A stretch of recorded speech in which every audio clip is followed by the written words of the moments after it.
Olá pessoal, voltando ao nosso módulo de biologia, vamos agora falar sobre herança sexual. É um assunto um tanto quanto complexo, mas nós vamos facilitar aqui para vocês e vamos ver que na verdade eles não são muito cobrados no Enem, mas é preciso a gente distinguir os vários tipos de herança que vamos ver aqui hoje. Beleza? Bom, vamos lá. Antes de começarmos especialmente a falar sobre a herança, vamos falar um pouquinho sobre o heredograma. Galera, o que é um heredograma? Heredogramas são representações gráficas da herança de uma ou mais características genéticas em uma família. Então, provavelmente você já viu aí em questões de genética um heredograma, que é isso aqui, uma representação gráfica, então, da herança de uma ou mais características. Então, pessoal, o que é mais importante a gente saber com relação ao heredograma? Seguinte, os símbolozinhos são o quadradinho, ele simboliza o sexo masculino e o círculo, o sexo feminino. E aí aqui eu tenho, por exemplo, um casal, um homem e uma mulher, e aqui os filhos, ok? Então teve um homem, duas mulheres. Essa mulher aqui se casou e teve mais filhos e assim continua, é como se fosse uma árvore genealógica aí em forma de heredograma, ok? Em forma de símbolos.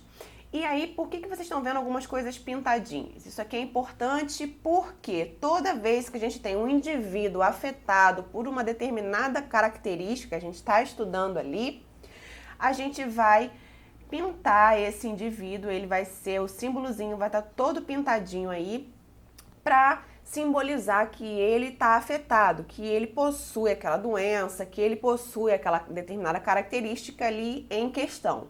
Tranquilo? E aí, aqui temos alguns outros símbolos, mas esses não são mais importantes, não é isso que você vai precisar saber para fazer uma questão, tá? Mas aqui, quando eu tenho, por exemplo, essas duas linhazinhas, significa um casamento consanguíneo. Quando eu tenho um losango, significa que eu não determinei o sexo desse indivíduo aqui. Então, por exemplo, pode estar ainda numa gestação e eu ainda não sei qual é o sexo dessa criança. Esse símbolozinho aqui significa o caso de gêmeos monozigóticos e esse carinha aqui é quando eu tenho um casamento sem filhos e aí eu tenho esse cara. Mas o mais importante é sabermos que sexo masculino, feminino e pretinho, pintadinho, quando eles estão afetados por uma determinada característica. Tranquilo? Então agora vamos falar de verdade sobre a parte de herança sexual.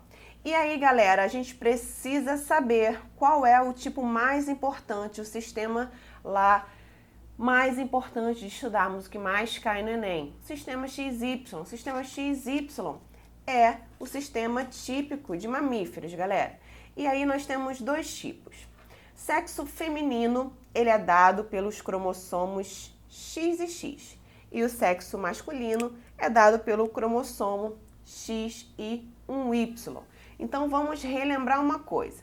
Na espécie humana, nós temos 23 pares de cromossomos, sendo 22 pares autossômicos, ou seja, responsáveis por todas as outras características, e um parzinho de cromossomos dito sexual, que é aquele que vai determinar justamente o sexo do indivíduo. Então, vai ser justamente esse cara, ou o par XX ou o par XY. Tranquilo? Isso aí é bem fácil, pessoal. Então, olhem que bacana. O sexo dos descendentes, ele é determinado pelo homem. O homem que é o sexo heterogamético. O que significa ser heterogamético? Tem gametas diferentes, ele produz dois tipos de gametas. Ou gameta X ou gameta Y. Lembrando, obviamente, que os gametas são, então, células haploides. Então, a mulher sempre vai doar lá para a formação do bebê, do filhinho, o cromossomo X. E aí, o homem pode, então, doar o X ou o Y. Se doar o X, vamos ter uma menina. E se ele doar o Y, vamos ter, então, um menino. Tranquilo? Vou depois mostrar aí como acontece essa questão, como acontece isso lá na meiose. Vamos lá. Então, os cromossomos sexuais. Olha aqui, pessoal, um esquema de como eles são. Aqui nós temos o cromossomo X e aqui nós temos o cromossomo Y. Vejam que eles são diferentes. Então, pessoal, na meiose, durante a meiose, quando há o emparelhamento lá dos cromossomos, esses cromossomos não conseguem se emparelhar de forma integral, de forma total, até porque eles têm tamanhos e formas diferentes. Então, o emparelhamento deles vai ser parcial. Somente na região homóloga, que é essa que eu pintei aqui de rosa, a região homóloga entre X e Y é que vai haver o emparelhamento, ok? Nessa partezinha aqui do cromossomo X, que só tem no cromossomo X, não tem no Y, eu vou ter as heranças ligadas ao cromossomo X. Vamos ver isso daqui a pouquinho. E nesse pedacinho nós vamos ter a parte de herança ligada ao Y. Eu chamo essa região aqui em que não há emparelhamento de região não homóloga. Então, só para a gente reforçar aqui, o homem ele vai ter o X e o Y e a mulher um X e um X. Olha aqui, pessoal, que bacana, como eu falei aí o que acontece na meiose. Eu tenho aqui, ó, uma célulazinha lá da mulher e uma do homem, aqui, ó, XX e aqui XY. E aí, na meiose, o que eu vou ter? Formação dos gametas. E aí, eu tenho aqui os óvulos. Os gametas precisam ser haploides, até porque depois vai se unir um gameta masculino e um gameta feminino para dar origem ao embrião. Então, eu vou ter, sim, um embrião diploide, que é esse caso aqui. E aí, olha que bacana. Na mulher, eu tenho a formação de dois gametas iguais, X e X. Agora, no homem, não. Eu tenho gameta X e também tenho gameta Y. Então, aqui eu tenho os meus óvulos e aqui eu tenho os espermatozoides. Então, quando eu tenho um X se encontrando com um Y, opa, tenho um menino.